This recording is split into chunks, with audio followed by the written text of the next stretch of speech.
چند تا از عجیب‌ترین و باورنکردنی‌ترین قوانین و رسومات کشورهای بزرگ دنیا که بعضیاشون واقعا باورنکردنی هستند. سود زدن زیر آب ممنوع.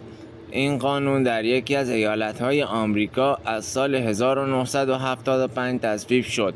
هدف از این قانون جلوگیری از مزاحمت برای ماهی‌ها عنوان شد. نگهداری از خر در وان حمام ممنوع. این قانون هم از سال 1923 به تصویب رسیده. قانون بعدی ممنوعیت رانندگی با پای لخت. این قانون در سال 1923 در ایالت آلابامای آمریکا به تصویب رسید. قانون عجیب بعدی مال لوئیزیاناست.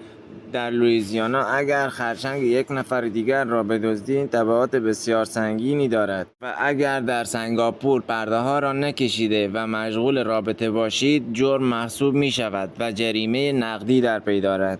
این قانون خیلی جالبه. اگر در ساموا روز تولد همسرت رو فراموش کنی جرم محسوب میشه و مجازات سنگینی دارد. این قانون خیلی ترسناکه. در هنگ کنگ قانونی وجود داره که اگر یکی از زوجین متوجه خیانت همسرش شود میتونه اون رو به قتل برسونه و قانون هم از او حمایت میکنه. انصافا این دیگه خیلی عجیبه. اگر در بنگلادش بالای 15 ساله باشی و در حین تقلب گیر بیافتی به زندان انداخته میشی. حمل و نگهداری سلاح گرم در آمریکا آزاد است. حق حمل و نگهداری سلاح گرم در آمریکا یک سنت است. یک سنت که به اندازه تاریخ این کشور قدمت داره. برای دونستن قدمتش هم باید به سال 1783 بریم که بعد از اتمام جنگ استقلال آمریکا که در برابر بریتانیای کبیر بود حق حمل اسلحه به شهروندان داده شد.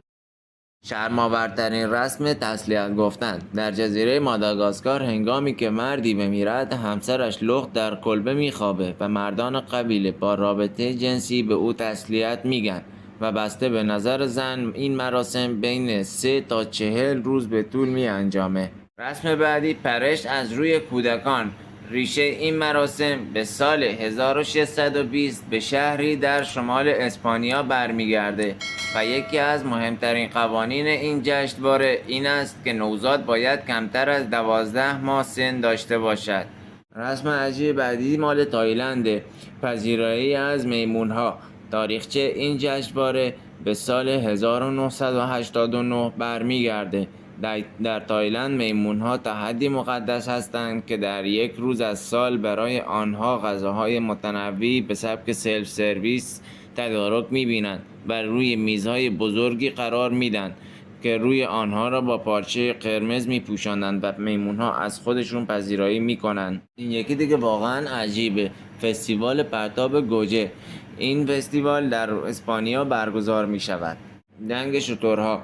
این جشنواره یک جشنواره ترکیه‌ای است که در سواحل ترکیه برگزار می شود به طوری که 2 شتر نر را برای کشتی گرفتن در مقابله هم قرار میدن و از اصلی ترین مکانی که این مراسم برگزار می شود سلجوق نام دارد. تست شجاعت. رسم عجیب بعدی. قبیله به نام ساتارماوه در برزیل وجود دارد که پسران جوان برای ثابت کردن شجاعت خود دست خود را در سبدی پر از مورچه می کنند.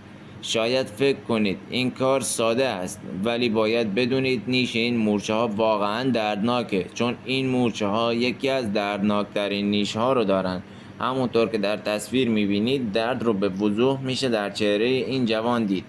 نیش این مورچه ها به حدی دردناکه که بعضی اوقات دردش تا 1 هفته ادامه دارد.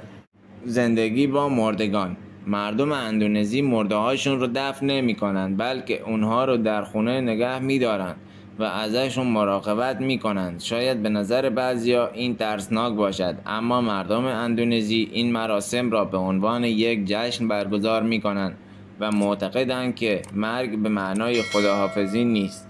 حالا به نظر شما کدومش جالب‌تر؟